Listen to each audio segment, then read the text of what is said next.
여러분, 혹시 나와 맞는 집이 있고 나와 맞지 않는 집이 있다는 것을 아십니까? 네, 똑같은 집이라도 누구는 큰 번영을 얻게 되고 또 누구는 큰 불행을 얻게 된다는 거예요. 자, 오늘은 집의 형태에 따른 번영이 생기는 집은 어떤 집인지 한번 알아보도록 하겠습니다.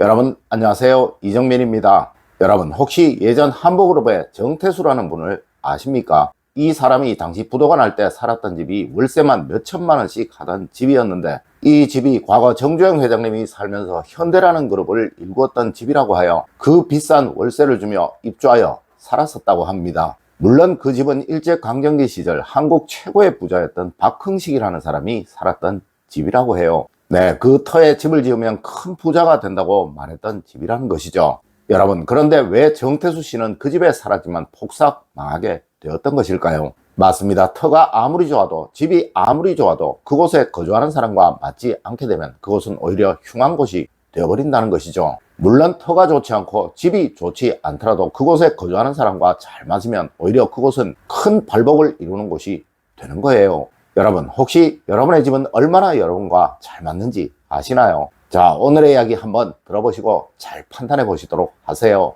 첫 번째로, 여러분, 그러자면 먼저 여러분의 기운을 잘 아셔야겠죠. 물론 여러분의 기운을 알기 위해서는 먼저 여러분이 타고난 사주의 기운을 알아야 하고 또 그 사주의 중심 오행이 무엇인지를 알아야 하는 것이 기본이에요. 하지만 여러분들은 이것을 절대 알 수 없을 것입니다. 네, 이것을 정확히 찾을 수 있는 분은 아마 국내에 몇 분 되지 않을 거예요. 하여 가장 쉽게 여러분의 기운을 알 수 있는 수단을 찾아야 하는데, 이것이 바로 관상, 즉 여러분의 얼굴 형태인 것입니다. 자, 우선 여러분의 얼굴이 달걀형이며 턱에 각이 지지 않고 또 턱이 길지 않다면 여러분은 목형의 사람입니다. 네, 이런 형상이죠. 그리고 얼굴의 크기가 둥근 형상이며 다른 사람보다 더 크며, 그리고 머리의 끝이 뾰족하다면 여러분은 화양의 사람입니다. 네, 이런 형상이죠. 다음으로 앞서와 같이 얼굴이 크고 둥근 형상이지만 머리의 끝이 뾰족하지 않고 둥근 형상이라면 여러분은 토형의 사람입니다. 네, 이런 형상입니다. 다음으로 얼굴이 목형과 같이 계란형의 형상이지만 턱이 각이 진 형상이라면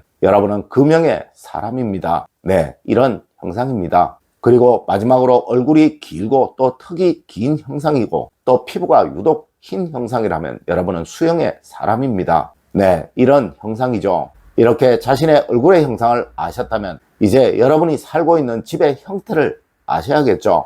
두 번째로, 여러분이 살고 계시는 집의 형태를 구분해 보세요. 여러분, 집은 항상 거실 가운데를 기준으로 합니다. 거실은 과거의 대청, 즉 집의 중심 부분이라 이곳을 기준으로 나침판을 두고 동서남북을 구분하시면 된다는 것이죠. 여러분, 우선 거실 가운데 나침판을 두고 동쪽이 긴 형상이라면 여러분의 집은 목형의 가옥입니다. 그리고 거실을 기준으로 남쪽이 긴 형상이라면 여러분의 집은 화형의 가옥입니다. 또 서쪽이 긴 형상이라면 여러분의 집은 금형의 가옥이고, 그리고 북쪽이 길다면 여러분의 집은 수형의 가옥이고, 또 거실을 기준으로 둥근 형태, 즉 사방의 길이가 비슷하다면 여러분의 집은 토형의 가옥이라고 할 수 있다는 거예요. 네, 이것은 아파트와 같이 밀폐된 형태의 집을 말하는 거예요. 그리고 일반 주택의 경우는 대문과 거실 가운데를 기준으로 이 중간에 나침판을 두고 앞서와 같이 판단을 하시면 됩니다. 세 번째로, 이제 돈복이 살아나는 집은 어디인지 한번 알아보셔야겠죠. 앞서 말씀드린 목형의 사람이라면 토형의 집에 거주를 하게 되면 평생 돈 걱정이 없이 살게 되며 어쩌면 큰 부를 형성하실 수도 있게 된다는 거예요. 예를 들어 내 얼굴이 갸름한 달걀형이며 얼굴에 각이 진 모습이 없는데 거실을 기준으로 하여 사방의 길이가 비슷한 집에 살게 되면 나에게 큰 돈복을 만들어주는 집이 된다는 것이죠. 그리고 화형의 얼굴을 가지고 있다면 금형의 주택에 거주를 하게 되면 돈복은 저절로 살아나게 되며, 또 토형의 얼굴을 가지고 있다면 수형의 주택에 거주를 하게 되면 항상 돈복이 충만하게 되며, 또 금형의 얼굴을 가지고 있다면 목형의 주택에 거주를 하게 되면 돈복이 충만하게 되며, 그리고 수형의 얼굴을 가지고 있다면 화형의 주택에 거주를 하게 되면 그 사람은 평생 돈 걱정을 하지 않고 살게 될 수 있다는 거예요. 예를 들어 내 얼굴이 둥글고 큰 형상이며 머리끝이 둥근 형상이라면 토형의 얼굴이니 수형의 집, 즉 북쪽으로 긴 가옥에 살게 되면 그 사람은 큰 부를 형성하게 된다는 것입니다. 네 번째로, 여러분, 집은 항상 대조를 기준으로 합니다.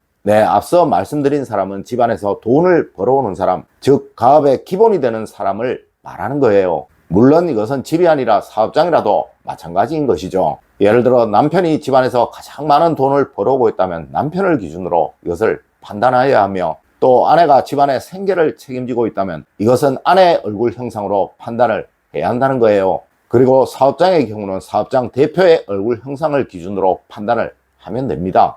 다섯 번째로, 여러분, 이것은 항상 어디든 무조건 기본입니다. 여러분, 집이든 사업장이든 살면서 그곳이 나에게 맞는 곳인지 또 맞지 않는 곳인지를 알려면 무조건 그곳에 내가 얼마나 오래 머물고 싶어 하느냐로 판단을 하면 되는 거예요. 아마 여러분들 물건을 사러 가보셨을 것입니다. 네, 그런데 어디에서는 좀 더 머물고 자세히 둘러보고 싶지만 또 어느 곳에서는 그냥 얼른 나가고 싶었던 경험들 다들 있으셨죠? 네, 그 가게가 여러분과 맞지 않아서 그러한 거예요. 물론 후자와 같은 곳에서는 물건을 사도 항상 문제가 생깁니다. 아니, 거의 대부분 이런 곳에서는 구매를 잘 하지 않아요.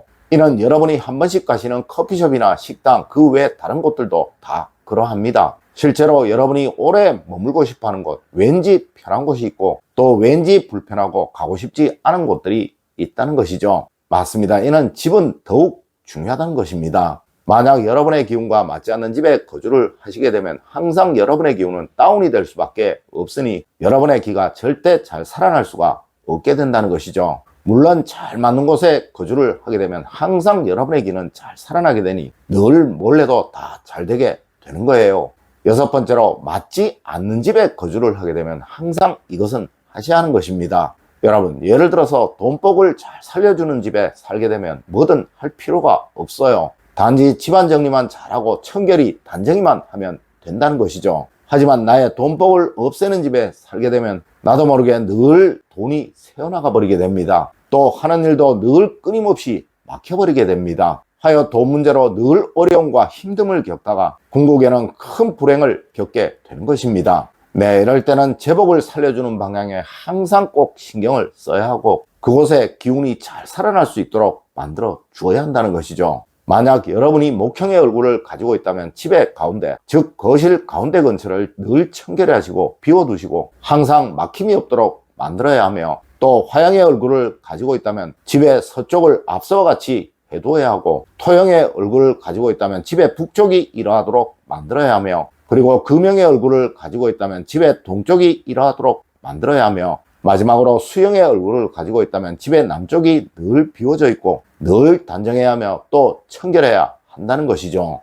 여러분, 오늘은 여러분의 얼굴 형상에 따라 맞는 집, 맞지 않는 집을 구분하는 법과 또 그에 따른 좋은 기운이 만들어지도록 만드는 수단에 관해서 알려드렸습니다. 오늘 알려드린 이야기 꼭 명심하시길 부탁드리며 오늘의 이야기를 마치도록 하겠습니다. 늘 올바른 학문과 올바른 지식을 여러분들께 전하도록 노력하겠습니다. 여러분, 긴 시간 감사드립니다. 감사합니다.